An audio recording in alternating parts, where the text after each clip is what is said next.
Mulyungi nukumutula muti gavana wa kaunti ya Kitui Mwandu Charity Kaluki Ngilu nondo wa kwithiwa amatilite kimaendeleo ekalima mwingi na muno kumendesya ekalima soko wa Kitui na vala nivo mawikalo make.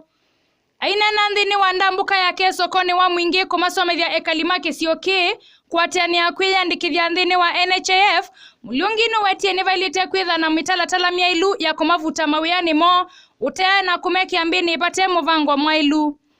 Nutulile muti serikali ya Kitui aiweta tamethi tuwe maimathini atandithia itina wa kwitha maivite koti. Kwa sababu sasa hii county government imeanza kuhangaisha watu.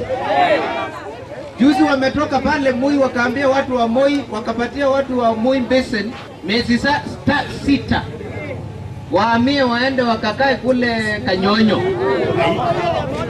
Na mwabu kuambia madhi makathike Kanyonyo. Sorry. No is eka.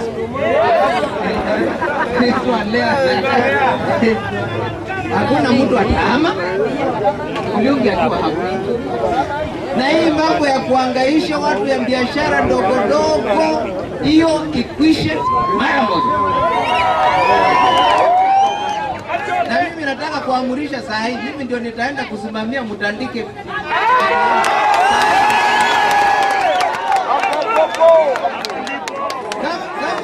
Kama mtu anafukuza wewe na akupatie unga, akupatie school fees ya kwenda kulipia watoto,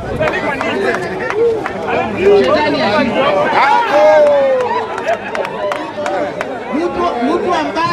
Mtu ambaye anaweza kufukuza mtu kama hajapatiwa amri na DC, huyo ni mtu bandia.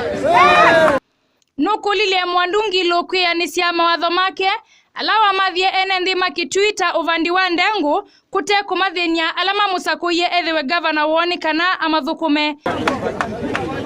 Kama DC anjapatia amri, hata kama ni OCP demo OCS, huyo ni mtu bandia. Lakini mtu kama amechanguliwa na sisi, amechangua mtu nani?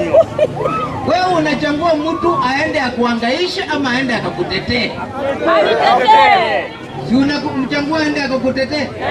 Ama afanye vile Mulyungi anafanya saa hii?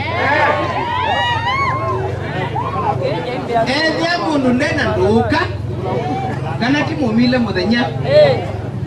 Ndagathi kulika sokoni andu mako. Hapa Mwingi Central ni kwa tsunami. Sorry. Bana hangaisha watu yangu hapa. Unahangaisha kama nani?